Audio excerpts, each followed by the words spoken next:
because I want to be there for women on any level, and every level is important. We think, oh, we have to have this big career. Like, that might not be the path for you, and that's more than okay. So I just want to be there on every level for helping women.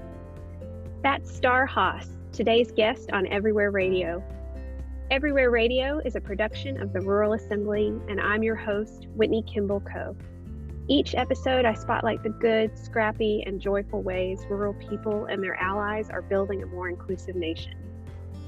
Starre Haas is a powerhouse of energy, ideas, adventure, and innovation. If you follow her on social media, you know what I mean. You can see her vibe is one of exuberance and kind of a zest for adventure. On any given day, she's growing something, or baking something, or leading something, or traveling with her family between their home in Hope, Alaska, and the contiguous United States. And always a major theme of her life is fostering women's leadership and empowerment. I first met Starre when she served as the trainer director for VoteRunLead, a national organization that trains women how to run for office and win at every level, from city council to the U.S. Congress. Starre is now the founder and CEO of Community Connections Now, a company that focuses on empowering women through networking and leadership development. And she's also the founder of the nonprofit The Everyday Bold Woman, which was formed to spotlight and provide leadership training and financial resources to women, particularly mothers and homemakers, women who have been suffering as a result of the pandemic. I've wanted to catch up with Starre for a while, in large part because I want to find out more about what inspires her journey through the world, where she gets all that energy, all those ideas. And I want to know what it's like to move from Arkansas to Hope, Alaska. And I want to know why she's so convicted about empowering women leaders, especially women in rural America. So, Starre, I'm so glad you're here with me. Thank you for saying yes. Thank you so much for having me. I have been looking forward to this ever since you asked me, so I'm just thrilled. Yay! Well, so I've been anticipating this conversation for a while. Back in 2020, I think it was back in 2020, I was reading a blog that you wrote for, or an article you wrote for the Arkansas Times, and the story you were telling was about taking your daughter somewhere in the car, and your daughter from the back seat asked you, "What is it you do for work?" And you started to tell her all the things that you were doing then with VoteRunLead, but it's a complex web of work that you do on behalf of women. And as you were getting into it, you're like, you know what? I'm just going to give her the simple answer, which is, I help women, is what you said. Right. And I loved that story because I've had that conversation with my own children in a way, trying to explain, what it is that I do every day besides, sit on Zoom calls and email, and what is the meaning behind the work that I do. So I wanted to ask you just right off the bat to go a little deeper into that answer you gave to your daughter about I help women, because I think that is what you do and it is who you are. And I want to know a little bit more about that. My story, I guess a shorter form of it, is I went to college. I fell in love with my high school sweetheart. Still married today. Such a wonderful and supportive husband. And I got my bachelor's in finance and was in accounting and finance for about 8 years. And just the longer I did it, I just realized I'm an extrovert. Not that you can't be an extrovert in that field, but I didn't enjoy kind of being at a desk a lot of the time. And I was also a really young mother. Let's see, I had Ella when I was 23 and Scarlett when I was 25, and I never changed the diaper until I had Ella. Um, so I really went through kind of an identity crisis of who am I? What do I want? I was a stay-at-home mother for a little while, really enjoyed that. And then when I felt like I could, I wanted to go back to school. And so the Clinton School of Public Service was actually in my backyard in downtown Little Rock. It's like either one of a few or maybe the only grad school in the country that offers a master in public service. And the great thing about getting a master in public service is there's so many people with different passions. It might be, working with the homeless or education, uh, working with rural communities. And so I chose to focus on women's empowerment. And I knew that through the Clinton School program, they have this awesome class where you actually go, you find an organization of your choice and they fund you, which is incredible. And you go and work with them for, anywhere from 8 to 12 weeks. And that's how I ended up with VoteRunLead, because at the time I, was thinking about running for office, but I was really pulled towards women in politics during that time. But the more I got involved, the more, and this VoteRunLead actually says this a lot, but this really just like is my heart. And so I'm going to use their motto, but um, I believe in putting women first and politics second. And that was really the mantra of VoteRunLead at that time. And it was just like a glorious fit. I was there for about 3 years.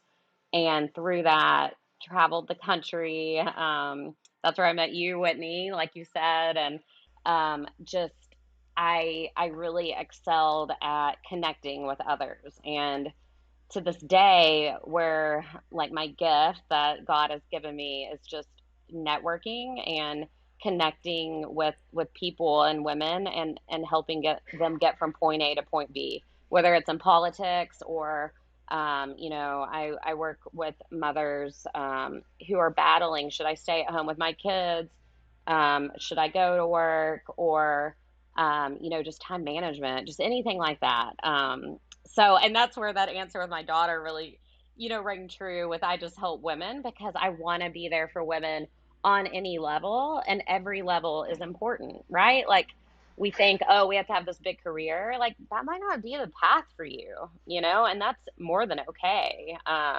So I just want to be there on every level for helping women. Hmm.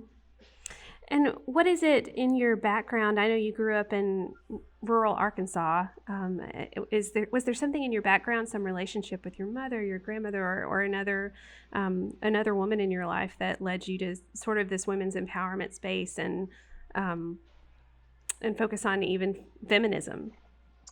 Yes, that's a great question. Well, I was so lucky. I was raised in a Southern family. We're a generational Arkansan family, but the women in my family are just really strong. I was never held back, from being a woman. I was blessed with always being told you can do whatever you want. And I was, I was lucky to have that path. But seeing the strong women in my family, my grandmother is definitely someone that I very much look up to. She had 5 children really young. Like I think she had her first kid at like 19, and just kept having them. And she is the most kind woman. Just, how you sometimes meet women that just everything they do is just a blessing, and you're like, oh, I want to just role model everything this woman does. That's how my grandmother is. But Mm. she also, when she wanted a career, she was like a powerhouse real estate agent. And she's 82 now. And I mean, people still call her. And so she really showed me the ability to focus on family and focus on herself, but also, have a great career because she wanted one. So she helped a lot. And then my mother was just such a great support for me. Also, always said the sky's the limit. And when I went to the Clinton school, actually, I struggled with postpartum depression really bad after my first daughter, and had some rough years, really struggled with depression and anxiety, and kind of fell apart. And my mom moved in with us for 3 years. And during that time, I went to the Clinton school, which transformed my whole life and my career. And I'm so thankful to her, because without her help with my kids during that time, I would not be here speaking to you right now. So, yes, definitely Mm. had some amazing women to support me in Wow. Arkansas. Wow. What does it look like to support, empower a company, um, build the leadership of women in your world? What's your toolbox? What are you doing on a day-to-day basis? So, when I'm working with women, my toolkit is availability, but also listening. Women give off a lot of prompts, and I mentioned I'm an extrovert, but in the work I do, training women. I just did a training a few months ago where I trained women on how to network and find their purpose. And it was an amazing training. It was so fun. But I deal with a lot of introverts, and I really assess, I try to just listen, make myself available, and I watch body language a lot. And just being able to encourage women opens up, like, I call it like the vault of women. Just a little bit of encouragement, like, will be the difference in this amazing friendship with a woman. And just my toolkit is consistency. And kind of like an insider tip, I set reminders on when I want to check in on, the women that I don't even want to say working with, like that I'm friends with, right? I think today, with all the busyness of life, it's it's it's so easy to check on someone and then forget, and I really learned that through, I lost my dad when I was 25, which really led me to just, to really focus on what is my passion and purpose. And it's just so important to be consistent and check in with women and navigate, their emotions, because some emotions could be different in a few weeks, and just be that support for them. So that's like my beginner start out toolbox. And then we dive into more on, what do you want to do? How do we fund this? What does that look like? Who can we connect with to make this happen? Hmm. And you've said you several times you're an extrovert, and I wonder if these pandemic years have been difficult for you at all in terms of your ability to connect with the women you want to serve, and also what sort of challenges you think they might have been experiencing during these 2 or 3 years. Yeah, that's a really exciting question. You saw me get excited. Yeah, the pandemic's been really hard because at the time when the pandemic started, I was at VoteRunLead, which is where you met me. And what I loved working for them, what I loved the most was traveling all over the country and working with women and amping them up, and not just amping them up, but showing them that they are more than enough to run for office and to be their number one fan. And so when the pandemic hit, we had all of these live trainings that I just was my just like my soul right there, that got canceled. And Vote Run Lead did a great job. They pivoted wonderfully with, with a lot of online programming. But for me, that was difficult because, like I said, I like, it just sets my soul, on fire to meet these women where they live, to be face to face. I'm a big, like, let's meet and have coffee, person. I have pivoted from that with community connections now. I have our Facebook group is what really took off, and I was just, it's really funny. My early shows, you could tell I was just like, oh, I'm so sick of being at home, and I just started filming these interviews on my front porch in Arkansas, and they really took off in the Arkansas community. It was a lot of fun, but that's kind of how I pivoted. And I'm always working on social media. I have a new TikTok account, which is funny. I feel kind of old on it, but I'm always playing with social media, and that's kind of how I've dealt with that.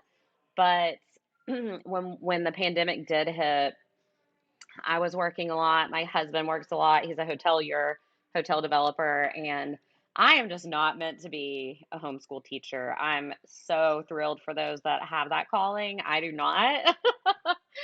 And that's what brought us to rural Alaska, to Hope, Alaska, in 2020, as we rented a little cabin in this town of like 250 people so my kids could go to school. Because at the time, like so many, we didn't know what was going to happen. And in a way, that rural community just saved me, because we did see each other. We had a lot of friends, and that really helped with just feeling cut off from the world during that time. We'll be right back after this from the Daily Yonder. Hi, I'm Xander Brown with the Daily Yonder. Check out the Yonder Report, a new weekly podcast rounding up the latest rural news, produced by the Daily Yonder and Public News Service, You can listen and subscribe wherever you get your podcasts. So, what's the backstory behind Sure. moving your family to Hope? Of course.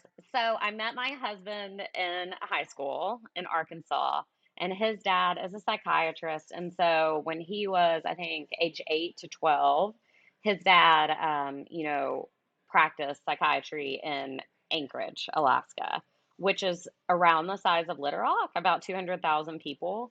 And he loved it. He just loved it. I always heard about Alaska. He just always talked about it. And so when we were really young, we are not big planners, and we flew into Alaska.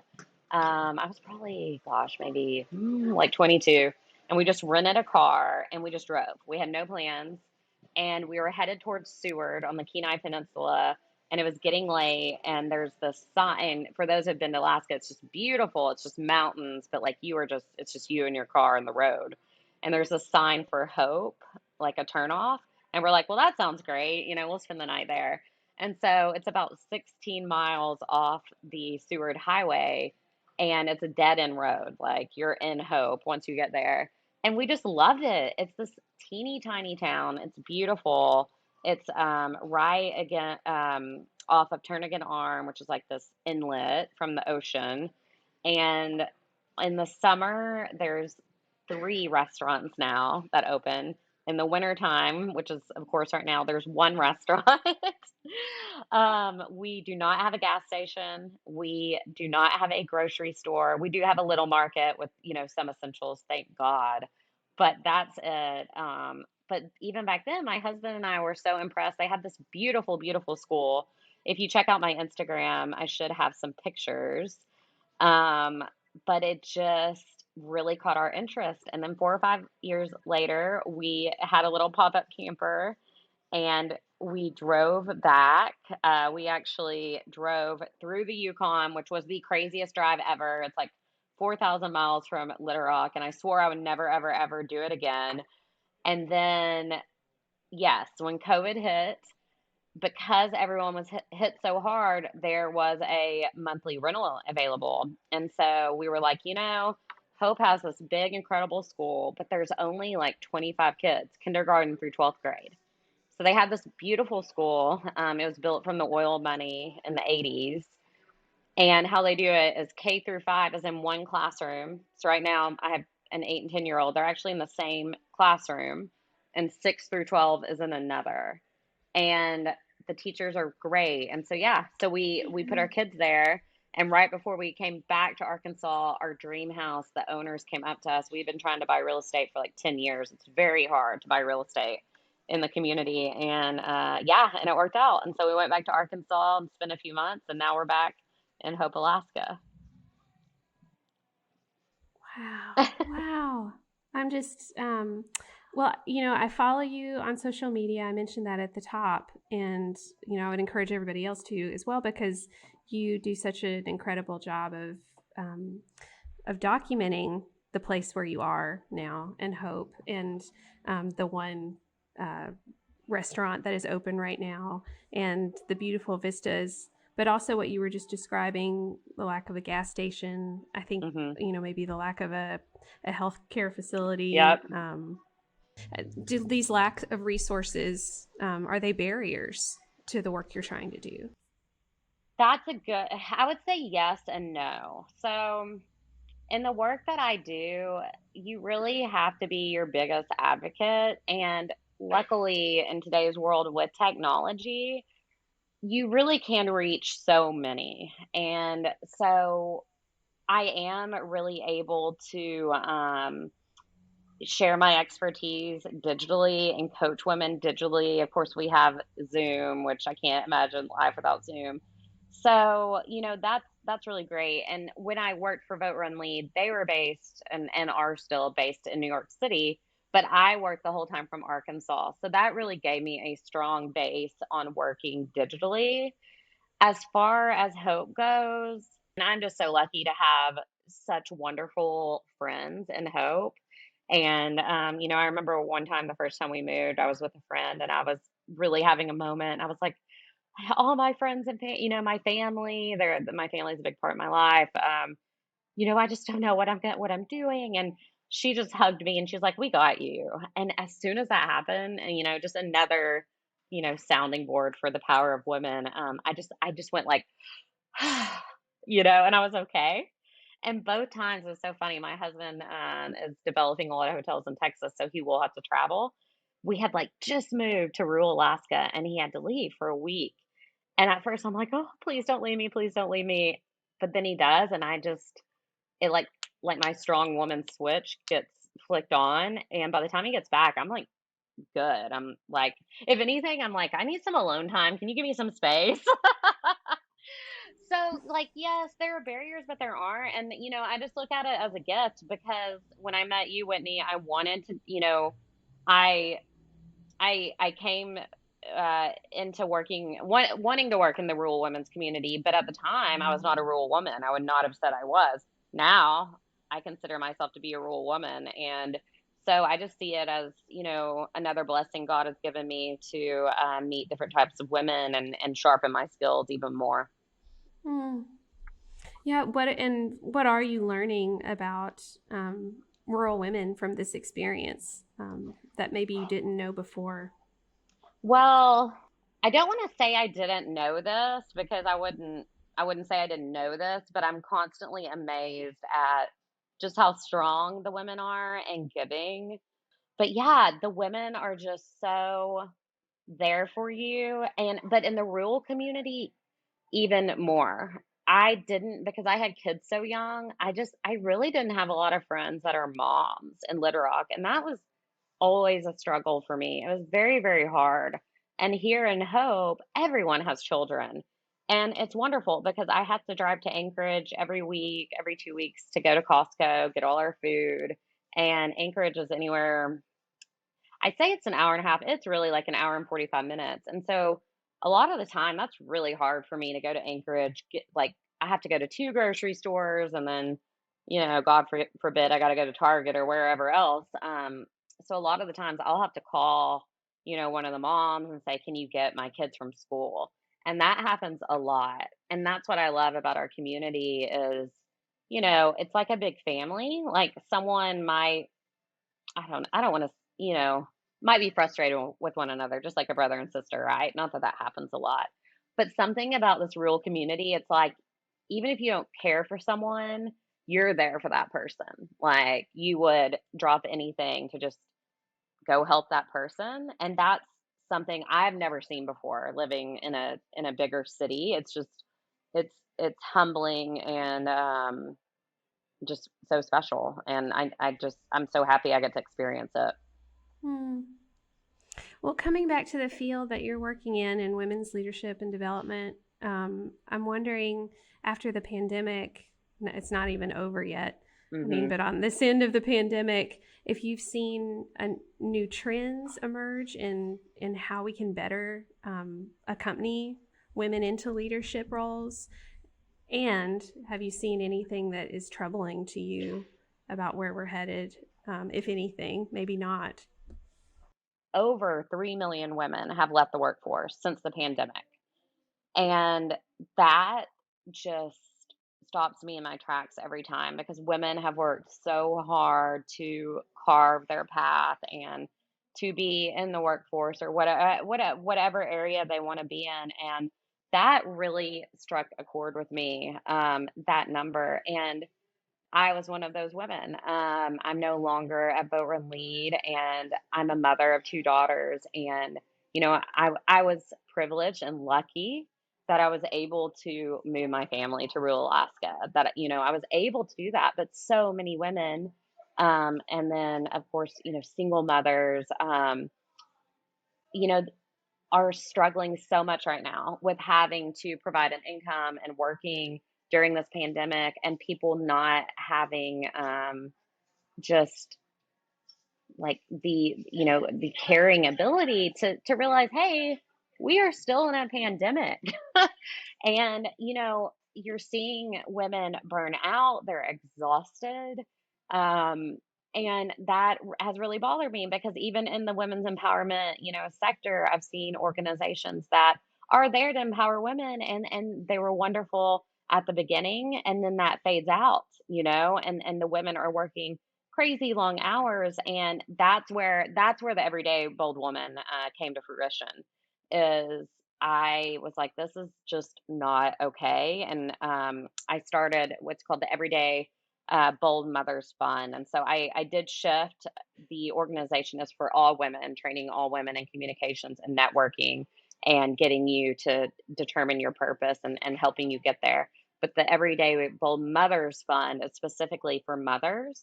And as I dove into the world of mothers even more, I realized that there's many nonprofits that focus on mothers, but they tend to kind of choose to either focus on the working mother. And I took several months off where I went back to being a homemaker, and I was like, this is really hard. This is really hard. And what I wanted to do is I wanted to provide money for not only working mothers during the pandemic, but also, women at home. I wanted to do that. So yeah, so I've set up the Everyday Bold Mothers Fund. We're in just early beginning fundraising for that, but the idea is that that money will go directly to help mothers. They go through an interview process, whether they're at home or working. And so the money can either help you start that side gig, that side hustle you want to do, or it can help you, you know, I don't know, like help maybe it's homeschooling at home.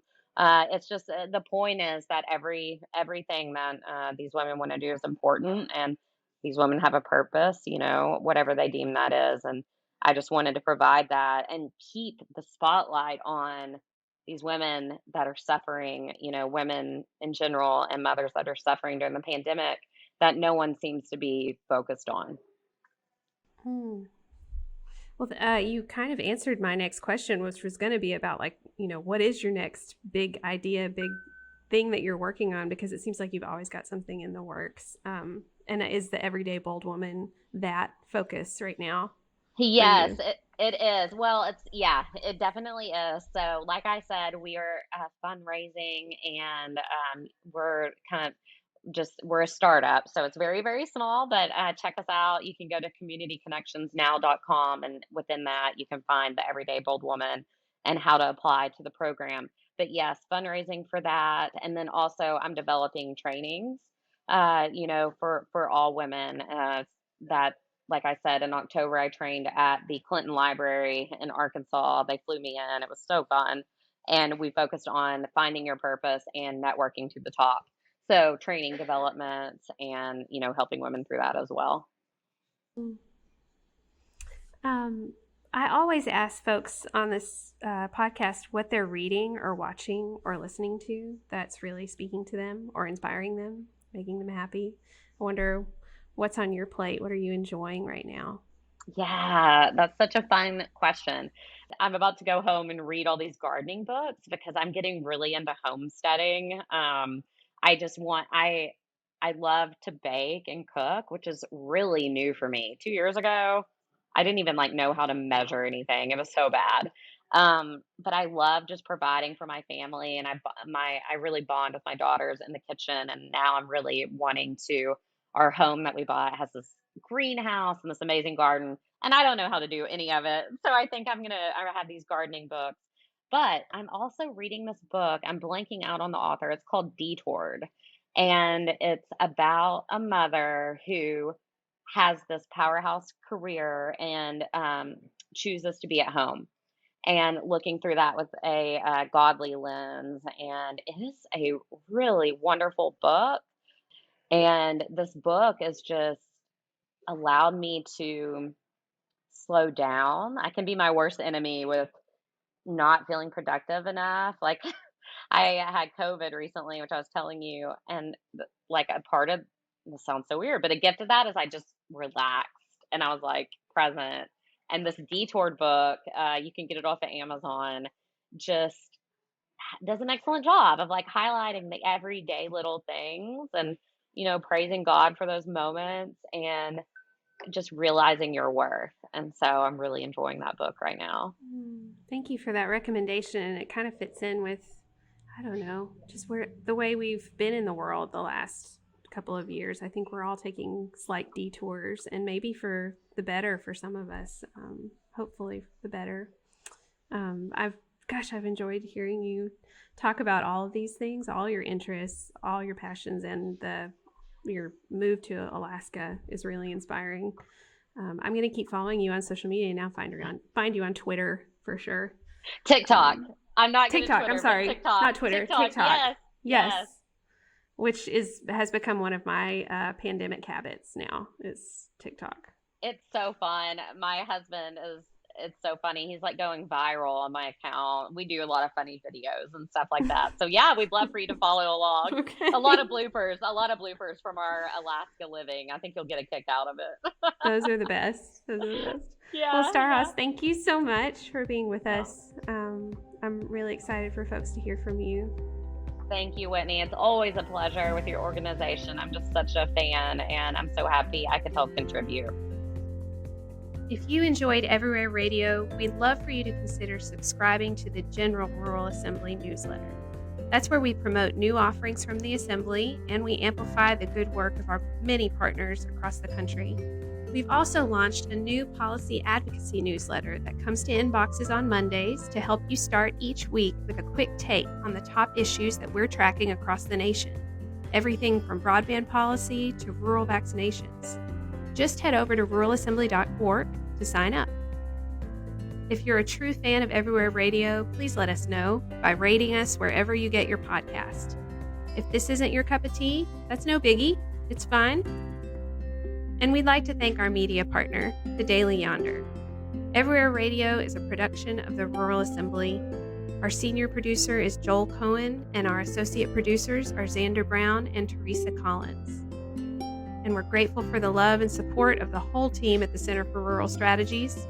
Love you, mean it. You can be anywhere, we'll be everywhere.